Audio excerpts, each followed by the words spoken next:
রান্নাবাটির পক্ষ থেকে সকল দর্শক বন্ধুদের স্বাগত জানিয়ে শুরু করছি আজকের রেসিপি মৌরি পটল। এটা কিন্তু খেতে দারুণ সুস্বাদু হয় আর সম্পূর্ণ নিরামিষই আর খুব অল্প উপকরণেই কিন্তু তৈরি হয়ে যায়।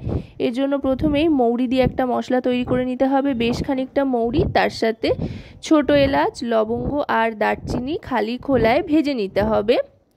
মৌরিটার থেকে ভাজা গন্ধ আসা পর্যন্ত কিন্তু ভালো করে ভেজে নিতে হবে। তারপর ভাজা হয়ে গেলে মিক্সার গ্রাইন্ডারে দিয়ে গুঁড়ো করে নিতে হবে। এই মশলাটা গুঁড়ো করে নেওয়ার পর তারপরে মিক্সার জারে দিয়ে দিচ্ছি টমেটোর টুকরো আর দিয়ে দিচ্ছি আদার টুকরো। এখানে একটা গোটা টমেটো নিয়ে নিয়েছি আর তার সাথে নিয়ে নিয়েছি আদার কুচি। টমেটো আর আদাটাও পেস্ট করে নিলাম। এবার পটল আর আলু নিয়ে নিয়েছি। পটলগুলো মাঝ বরাবর কেটে নিয়েছি আর আলুগুলো লম্বা লম্বা করে কেটে নিয়েছি। এবার কড়াইতে সাদা তেল গরম করে পটলটা প্রথমে দিয়ে দিচ্ছি ভেজে নেওয়ার জন্য। পটলটা আগে থাকতে ভেজে নিলে কিন্তু মশলাটা খুব সুন্দর পটলের মধ্যে ইনসিস্ট করে আর পটলটা খুব তাড়াতাড়ি সেদ্ধও হয়ে যায়। এবার একটু হলুদ গুঁড়ো দিয়ে দিলাম, এতে করে পটলে খুব সুন্দর একটা রং আসবে। পটলটা ভালো করে ভেজে নিয়ে এবার তুলে নিচ্ছি। পটলটা ভাজা হয়ে গিয়েছে। পটলটা তুলে নেওয়ার পর এবার আরেকটু তেল অ্যাড করতে হবে। পটলে কিন্তু অনেকটাই তেল টেনে নিয়েছে। এই রান্নাটায় তেলের পরিমাণটা একটু বেশি ব্যবহার হয়। আর একটু তেল অ্যাড করে এবার ফোড়ন হিসেবে দিয়ে দিচ্ছি সাদা জিরে আর মৌরি, দুটোই হাফ টিস্পুন পরিমাণে এখানে ব্যবহার করছি ফোড়ন হিসেবে। যেহেতু মৌরি পটল, সেই জন্য কিন্তু মৌরির আধিক্যটাই এই রান্নায় একটু বেশি। মৌরির সুন্দর গন্ধটা কিন্তু এই রান্নায় আলাদা একটা মাত্রা এনে দেবে। এবার দিয়ে দিচ্ছি লম্বা লম্বা করে কেটে রাখা আলুর টুকরোগুলো। আলুগুলো ভাজতে থাকবো, যেহেতু আগে থাকতেই তেলে হলুদ মেশানো ছিল, তাই আলু ভাজার সময় দেখবেন আলুতে খুব সুন্দর একটা রং চলে আসবে। মিডিয়াম টু লো ফ্লেমে গ্যাসের আঁচটাকে রেখে আলুটাকে ভাজতে থাকতে হবে। আলুটা বেশ লালচে করে ভেজে নিতে হবে। আলুতে লালচে একটা রং আসলে এবার এর মধ্যে দিয়ে দিতে হবে টমেটো আর আদা বাটা। গ্যাসের ফ্লেমটা কিন্তু লোতে রেখে টমেটো আর আদা বাটাটা দিয়ে দিতে হবে। দিয়ে এবার আলুর সাথে ভালো করে মিশিয়ে নিতে হবে। টমেটো আর আদা বাটাটা একটু কষে আসলে এবার দিয়ে দিতে হবে একে একে সমস্ত গুঁড়ো মশলা। প্রথমেই দিয়ে দিলাম রোস্টেড ধনে আর জিরে গুঁড়ো 1 টিস্পুন পরিমাণে। এবার দিয়ে দিচ্ছি হলুদ গুঁড়ো, এটাও 1 টিস্পুন পরিমাণে দিয়ে দিলাম। এবার দিয়ে দিচ্ছি এতে Kashmiri red chilli powder 1 teaspoon পরিমাণে আর দিয়ে দিচ্ছি পরিমাণ মতো লবণ। এবার যে মশলাটা তৈরি করে রেখেছিলাম সেটা 1 চামচ ভর্তি করে দিয়ে দিলাম।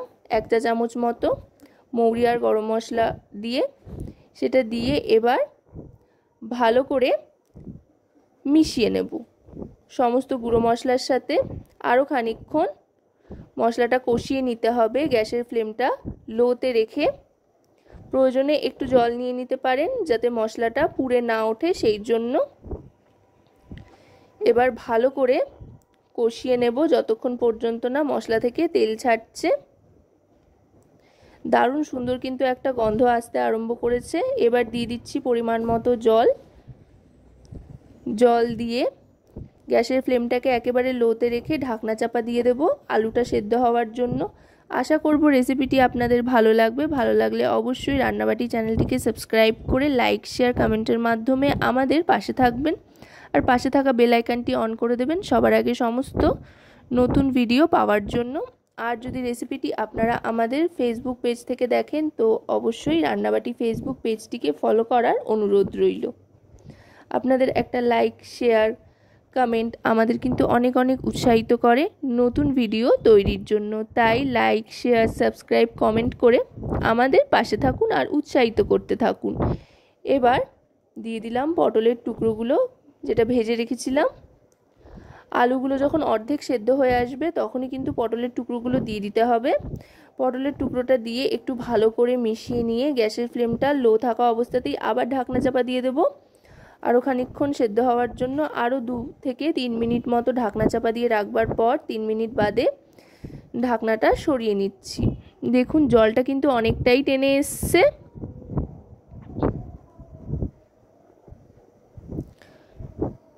একেবারেই শুকনো শুকনো হয়ে গিয়েছে। এবার এর মধ্যে দিয়ে দেব জল গ্রেভির জন্য। অবশ্যই কিন্তু একটু বেশি জল দেব, কারণ কিনা এই রেসিপিটা একটু পাতলা হলে ভালো লাগে খেতে। আর তাছাড়া এখন গরমকাল কিন্তু পড়ে গিয়েছে, একটু হালকা পাতলা রান্না দুপুরবেলা ভাতের সাথে খেতে বেশ ভালো লাগে, বেশ তৃপ্তিও লাগে, আর শরীর পেট মন সব ঠান্ডা হয়ে যায়। সেই জন্য একটু বেশি করে জল দিয়ে দিলাম, দিয়ে এবার ভালো করে ফুটিয়ে নেব।